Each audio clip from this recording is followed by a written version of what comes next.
नमस्कार। Times of Swaraj की बड़ी बहस में आप सबों का स्वागत है और मैं हूं संतोष सिंह।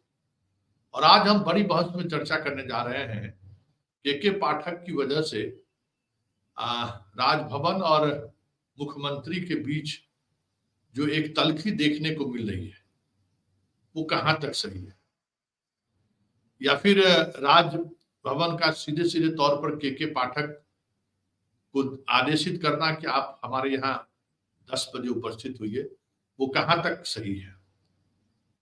सरकार द्वारा वाइस चांसलर को मीटिंग में बुलाया जाना और उस मीटिंग में शामिल नहीं होने को लेकर राजभवन के द्वारा पत्र भेजा जाना कहां तक सही है।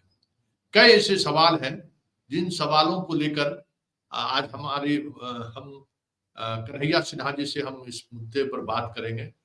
ये उस दौर के शिक्षक एसोसिएशन के नेता हैं जिस दौर में जो डेमोक्रेटिक इंस्टीट्यूशन है उसको लेकर एक अलग नजरिया सोसाइटी के अंदर भी रहता था और सरकार भी इस तरीके के ऑर्गेनाइजेशन से जुड़े हुए लोगों को एक सम्मान की दृष्टि से देखती थी।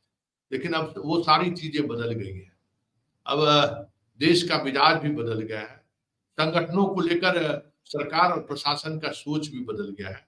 ऐसे में जो चीजें चल रही हैं उनको लेकर क्या मानते हैं कन्हैया सिन्हा जी हमारे साथ जुड़ रहे हैं इस खास कार्यक्रम में।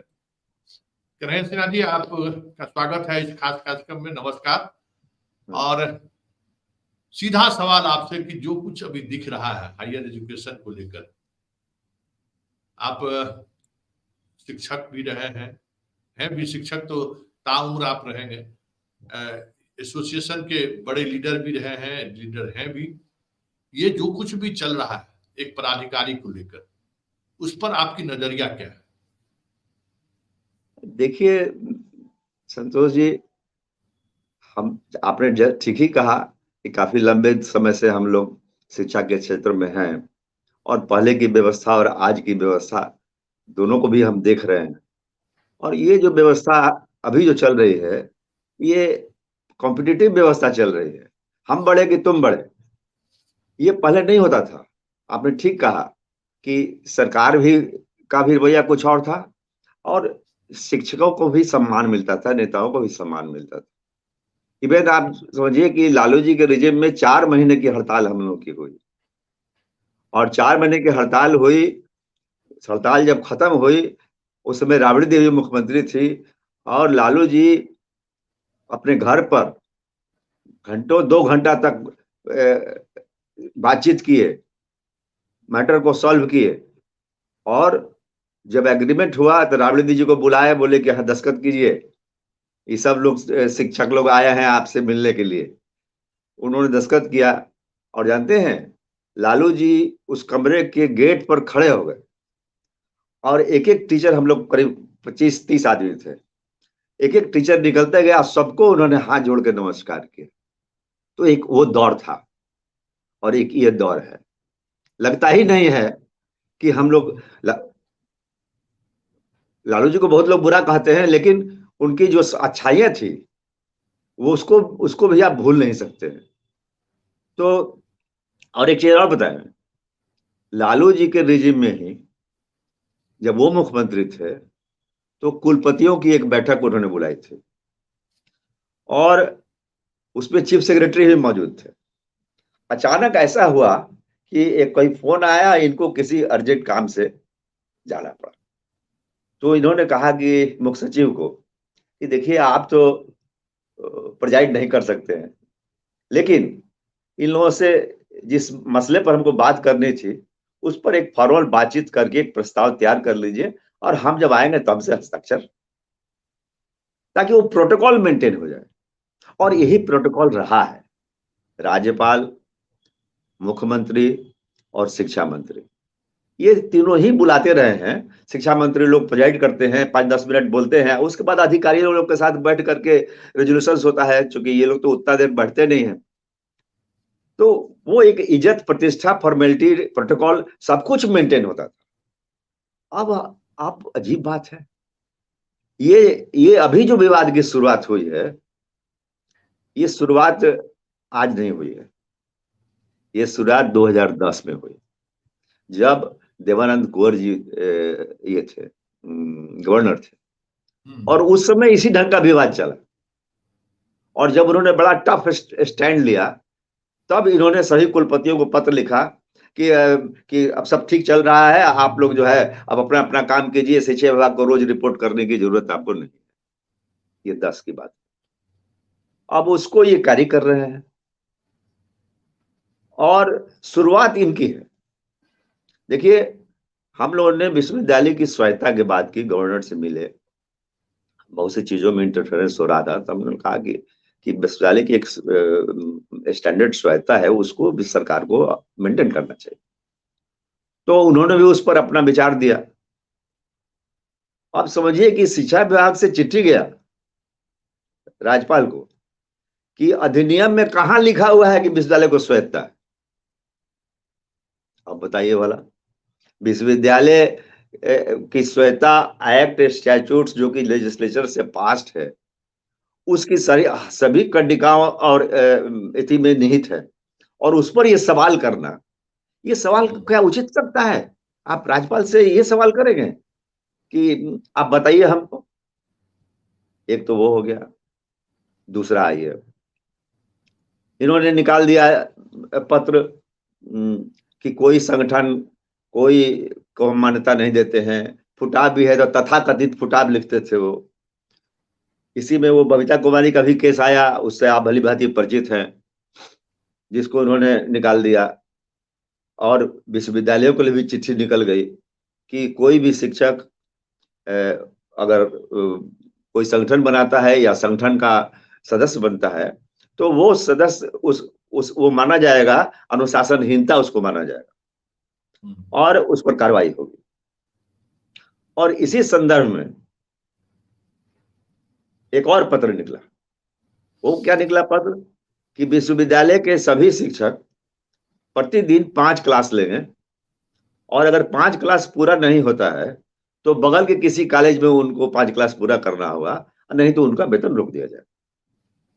और 3 दिन से ज्यादा जो विद्यार्थी गायब हैं तो उनका नाम काट दीजिए। इसका हम लोगों ने विरोध किया।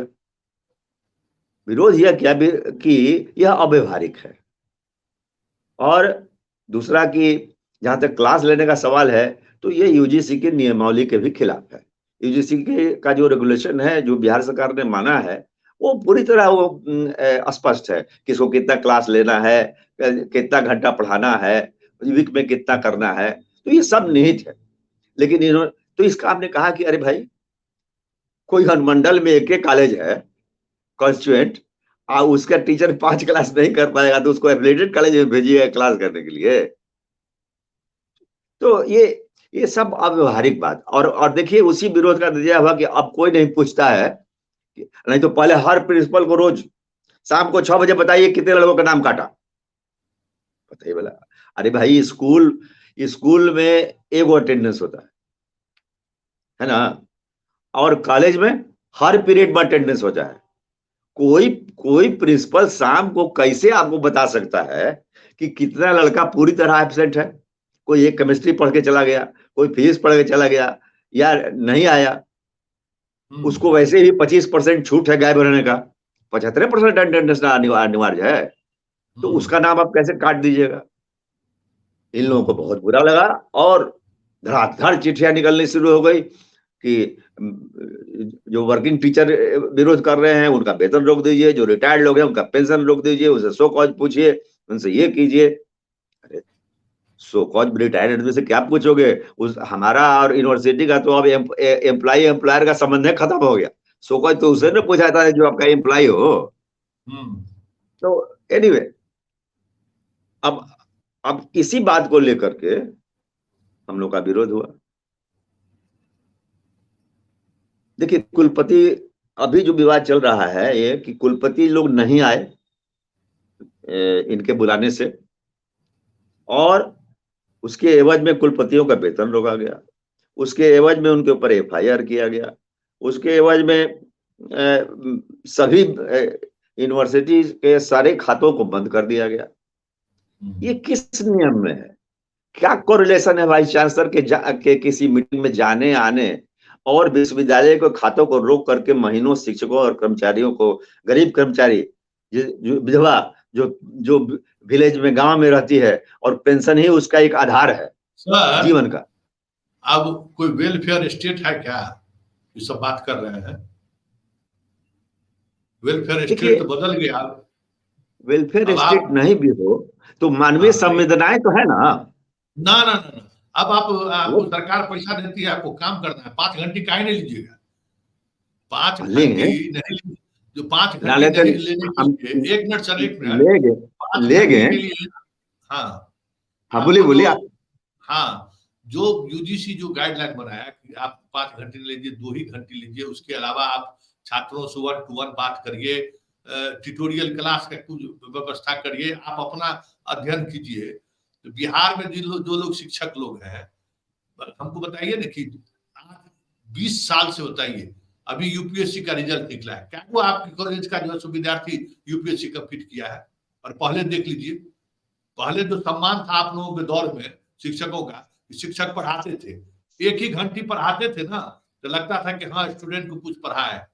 अब सब लोग तो दिन घीट रहे हैं भाई। 55,000 करोड़ रुपया अगर सरकार बिहार की शिक्षा व्यवस्था पर खर्च करती है, पटना यूनिवर्सिटी से पढ़े हुए लोग चीफ जस्टिस तक बन चुका है इंडिया का। आप ही बताइए ना, हर साल हर बैच में, पहले तो 12th का पढ़ाई होता था तो इंजीनियरिंग मेडिकल कॉलेज में जाते थे, अब ग्रेजुएशन का पढ़ाई, अब 12th बंद कर दिए हैं। एक भी राष्ट्रीय मानक पर कहीं जो परीक्षाएं हो रही है, उसको बताइएगा कि हाँ, हमारे कॉलेज से पढ़ा हुआ विद्यार्थी, हमारे विश्वविद्यालय से पढ़ा हुआ विद्यार्थी इस रैंक को हासिल किया, तो कुछ समझ में आएगा ना कि आप लोग पढ़ाने का भी काम कर रहे हैं। हम लोग पढ़ाने का भी काम करते हैं। और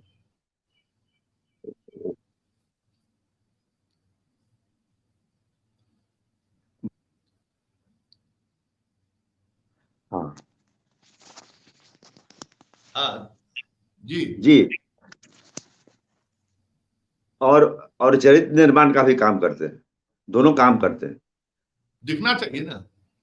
जी। अभी कल ही यूपीएससी का रिजल्ट निकला है, बता दीजिए बिहार के एक भी विश्वविद्यालय से पढ़ने वाला छात्र को यूपीएससी कंप्लीट किया हो, और पहले का ट्रैक रिकॉर्ड देख लीजिए।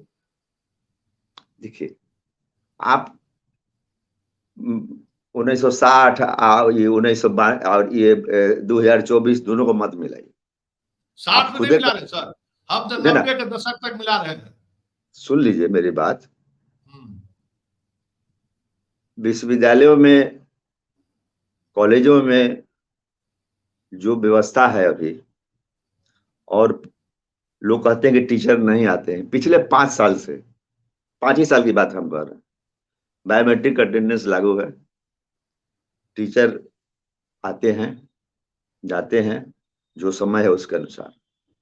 आप, और छात्र आते हैं कि नहीं आते हैं, वो एक उसका हिसाब अलग है।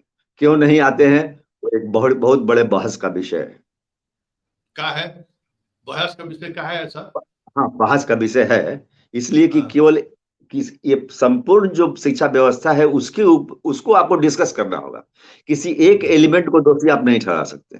आप ये नहीं कह सकते हैं कि शिक्षकों के कारण हो रहा है, या वीसी के कारण हो रहा है, सरकार के कारण हो रहा है, समाज के कारण हो रहा है, कोचिंग इंस्टीट्यूट के कारण हो रहा है। तो इसका एक आपको होलिस्टिक व्यू लेना पड़ेगा, और उसमें सारे जो स्टेक होल्डर्स हैं उनके साथ बैठ कर उसको करना पड़ेगा। आप किनकी डंडा के जिम्मेवारी है? जोर नहीं, एक दिन में डंडे के जोर से आप नहीं ठीक कर सकते हैं। पहले सर लालू जी के शासन काल में आपको महीनों वेतन नहीं मिलता था, ठीक है? इस नीतीश कुमार के शासन काल में तो वेतनमान मिल रहा है, तब भी रिजल्ट बता क्या रहे हो रहा है सोच। हम और बता रहे हैं। हस्तक्षेप का, अब के पाठक आया है तब ना हस्तक्षेप का बात आ रहा है। अब 5-5 करोड़ का बिस्लरी बोतल पी जाइएगा, आप हिसाब नहीं दे, पब्लिक के सामने तो यही चीज का पाठक रख रहा है ना, ये ऑडिट करने किसके, नहीं देते हैं। देखिए ऑडिट चल रहा है, सुनिए, हम्म, ऑडिट चल रहा है। 3-3 ऑडिटर जो है हर यूनिवर्सिटी में बैठे हुए हैं, हम्म, और राज्यपाल ने तो उसका कहीं विरोध नहीं किया कि आप ऑडिट कैसे मत कराइए। कैसे हाँ, कहीं हम सीएजी से कराएंगे?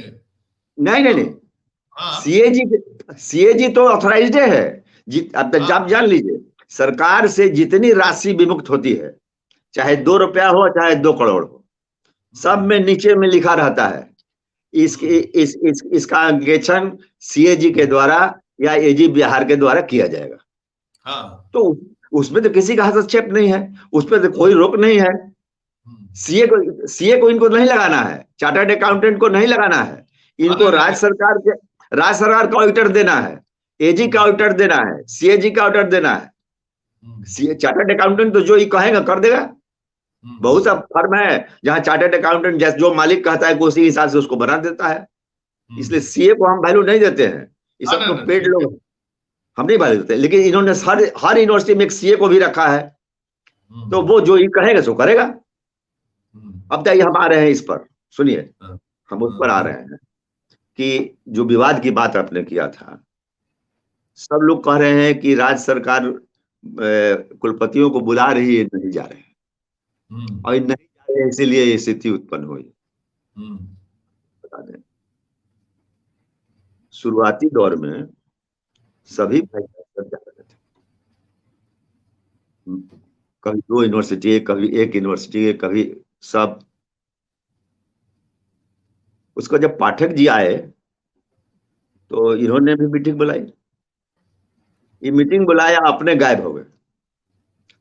किसके अध्यक्षता में मीटिंग हुई?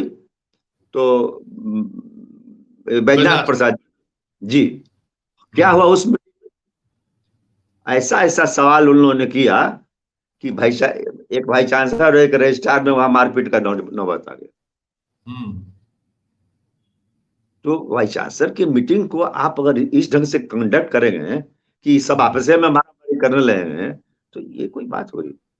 उसके बाद सभी नहीं सुनिए ना, हमको मारपीट हुआ था, अभी कमीशन का बात हो जाएगा तो क्या होगा? ना कमीशन की बात नहीं, कमीशन की बात टेंडर होगा, एक मिनट नहीं, कमीशन की बात नहीं थी संतोष जी। वो बात प्रशासनिक कुछ कागज पत्र की बात थी। वो कहे कि ये नहीं किए, वो कहे कि ये नहीं किए हैं, और झंझट हो गया। उसके बाद वो मुस्कुराते रहे, और उसके बाद सब भाई चांसलर वहां से वॉकआउट कर गए। लेकिन उन्होंने अपने सारे अधिकारियों को वहां छोड़ दिया, रजिस्ट्रार भी रहे, कंट्रोलर भी रहे, जो लोग गए थे वो लोग अपना अपना बैठ कर, और ये लोग कंप्लीट कर लेने दीजिए। उसके बाद ये लोग राज्यपाल के यहाँ गए और इन्होंने लिख के दिया कि साहब देखिए ऐसा ऐसा हमारे सब लोग। तो राज्यपाल ने कहा कि आप हमारे अपॉइंटी हैं और आपकी प्रतिष्ठा हमारी प्रतिष्ठा है, अब से आप लोगों को नहीं जाना है। और तब से ही नहीं जाने लगे। इसके पीछे में यह नहीं है कि कोई जाना नहीं चाहता था, वो जो घटना घटी उस घटना के बाद ये सवाल ये मैटर आ गया, और तब से नहीं हो रहा है। और इन्होंने इतना उसको सीरियस ले लिया कि आज तक जो है ये देखिए चल रहा है। आप बताइए ना कि किसी भी मापदंड से विश्वविद्यालय के वेतन, पेंशन, पारिवारिक पेंशन, इस सबको रोकने का है अधिकार? एकदम नहीं है सर, एकदम नहीं है। लेकिन बड़ा सवाल सर ये है कि वाइस चांसलर जा रहे हैं जेल भ्रष्टाचार के मामले में। हाँ, नहीं जाए नहीं, कॉलेज में प्रोफेसर साहब पढ़ाने नहीं जाते। ये फैक्ट है ना। आज के पाठक का अव्यवहारिक जो भी फैसला हो रहा है, जो भी वो उसका गुंडई चल रहा है, सोसाइटी क्यों चुप है, क्यों नहीं आपके साथ खड़ा हो रहा है कि आपकी जो जिम्मेवारी है उस जिम्मेवारी पर आप खड़े नहीं उतर रहे हैं। वाइस चांसलर बनने में जिस तरीके से लोग बन के आ रहे हैं, उनका क्या रवैया रह रहा है? अब जाइए ना, हम अभी हाल के दिनों में गए थे ललित नारायण मिथिला विश्वविद्यालय, आज तक कभी हम सिक्योरिटी गार्ड नहीं देखे। पूरे कैंपस में 100 गो सिक्योरिटी गार्ड है। पता क्या चला कि सिक्योरिटी गार्ड जो है ना, ये सिर्फ बिहार यही नहीं है, पूरे बिहार के विश्वविद्यालयों के लिए सिक्योरिटी गार्ड दिया गया है, और उसका यहीं से टेंडर हुआ है, कुछ लोग यहीं से मैनेज कर। जब ये चर्चा विद्यार्थी के बीच में होगा तो अब आप समझिए कि क्या वाइस चांसलर, शिक्षक, प्रिंसिपल और विद्यार्थी के बीच रिश्ता रहेगा। देखिए, ललित नारायण मिथिला विश्वविद्यालय का कैंपस जितना बड़ा है, जितने उसमें 6 गेट हैं, जितना उसमें दूरी है उसकी, तो वहां तो गार्ड्स रहेंगे। और एक बात और जान लीजिए कि यह शिक्षा विभाग है जिसने ही आउटसोर्सिंग एजेंसीज को तय किया है, उन सब का टेंडर किया, क्या किया, लेकिन सभी यूनिवर्सिटीज को और कॉलेज को सीधे लिस्ट भेज दिया है इसमें से जो आपको अप्रोच करे, जो चॉइस हो, आप उससे अपना नेगोशिएट कीजिए। तब तो अब नेगोशिएट हो रहा है, अब वो सब लोग चिट्ठी लिख रहे हैं। नहीं सुनिए, यही तो बात है। असिस्टेंट प्रोफेसर की नियुक्ति के लिए भी एजेंसी तय हो गया। जी जी, आज सारा काम आउटसोर्सिंग। आज देखिए, विश्वविद्यालयों की परीक्षा गड़बड़ होने का सबसे बड़ा कारण क्या है? Outsourcing agency. आउटसोर्सिंग एजेंसी एक वो आता है, फिर दूसरा बदल जाता है, वो काम गड़बड़ करता है। अब पार्ट 1 उसके यहाँ, अब पार्ट 2 का कागज उसके यहाँ, अब पार्ट 3 कागज उसके। तो राजभवन तो को ये क्या देखना, यही देखना आउटसोर्सिंग था। की व्यवस्था शिक्षा विभाग को बंद करनी चाहिए। आप रेगुलर बहाली करें ना एम्प्लॉयज की। आप बताइए हमको कि बोर्ड में मैट्रिक, इंटर, इसकी जो परीक्षा होती है, तो उसका रिजल्ट कैसे निकल जाता है?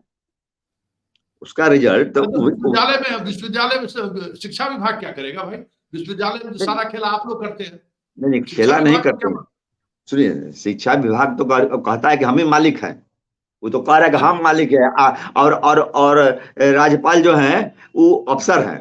तो अफसर हैं, तो इसका मतलब है कि जैसे वो वाइस चांसलर को बुलाते हैं, तो किसी दिन उनको ही बुला सकते हैं कि भाई आप तो अफसर हैं, हम एज ए गवर्नर आपको नहीं बुला रहे हैं, हम एज ए अफसर ऑफ द यूनिवर्सिटी आपको कॉल कर रहे हैं। तो कोई बुला सकते हैं, इसमें क्या है? ये बड़ा आसान है कहीं। सर है जो जी, सिचुएशन, उसका क्या मान, जो सिचुएशन अभी है, उस सिचुएशन को आप लोग मतलब इसका क्या समाधान हो सकता है? इसका समाधान तो मुख्यमंत्री है, दूसरा कोई तो है नहीं।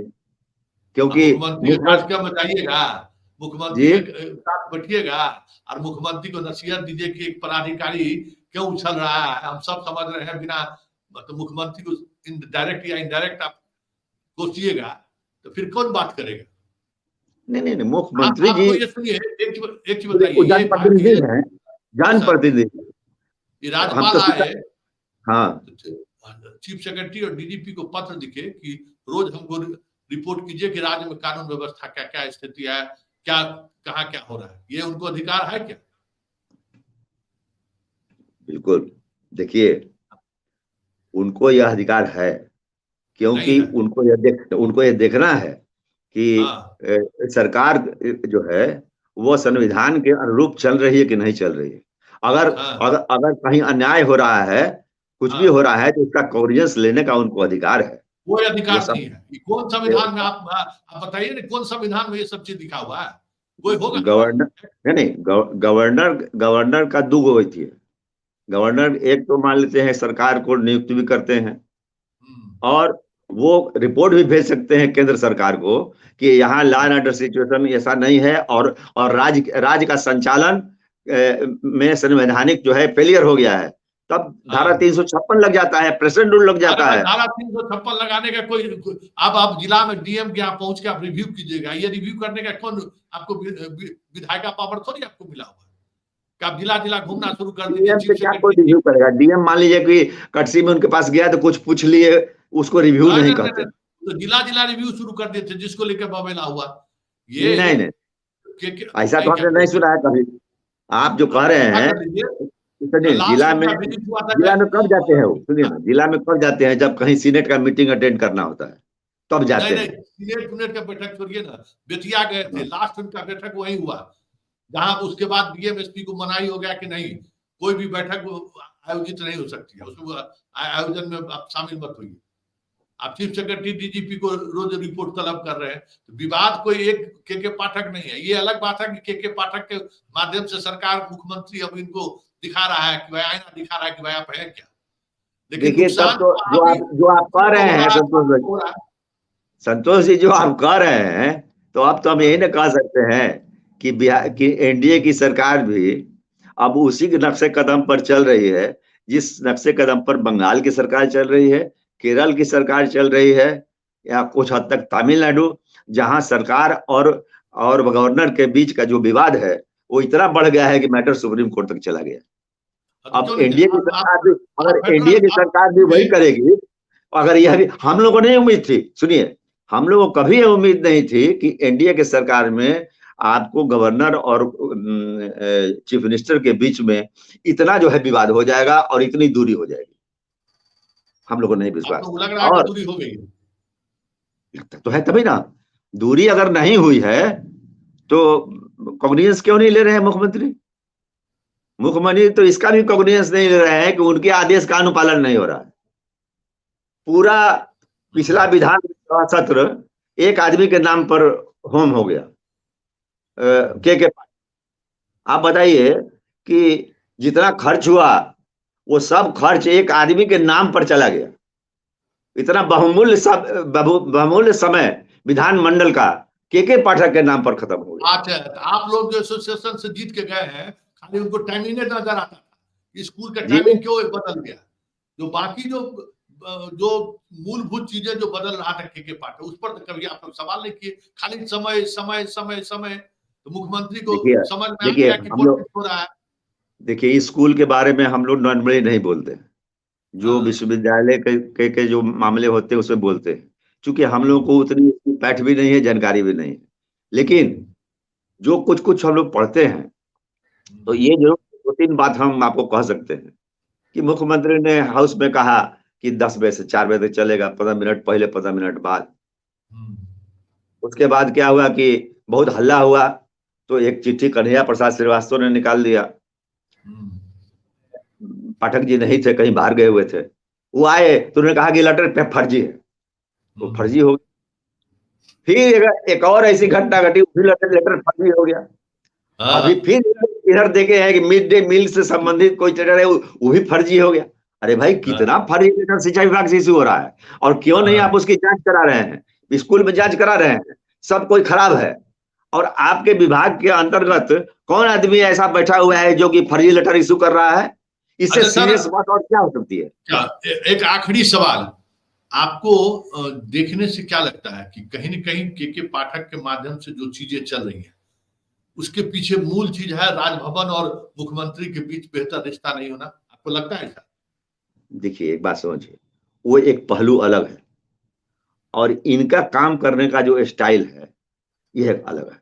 लोग कहते हैं ईमानदार हैं, अरे भाई ईमानदार जो हो, सुनिए सर सुनिए ना, पॉलिटिक्स मत करिए, सीधा सवाल है आपसे कि ये हाँ जो बोलिए। विवाद आपको, मान लीजिए कि के पाठक छोड़ दीजिए, के पाठक ने सुनील कुमार शिक्षा मंत्री भी बुलाए बैठक, अभी तो जो जिसमें नहीं आए कुलपति, वो तो शिक्षा मंत्री के द्वारा बुलाया गया था, उसमें भी लोग नहीं तो नहीं आए। बिल्कुल, हाँ इन्होंने एक दिन पहले हमको शिक्षा मंत्री से बात है उस इशू पर, उन्होंने कहा कि हमने बुलाया था, लेकिन हमने चुनाव आयोग से पूछा तो उन्होंने कहा कि आचार संहिता लग गई है, आप अभी बैठक नहीं कर सकते।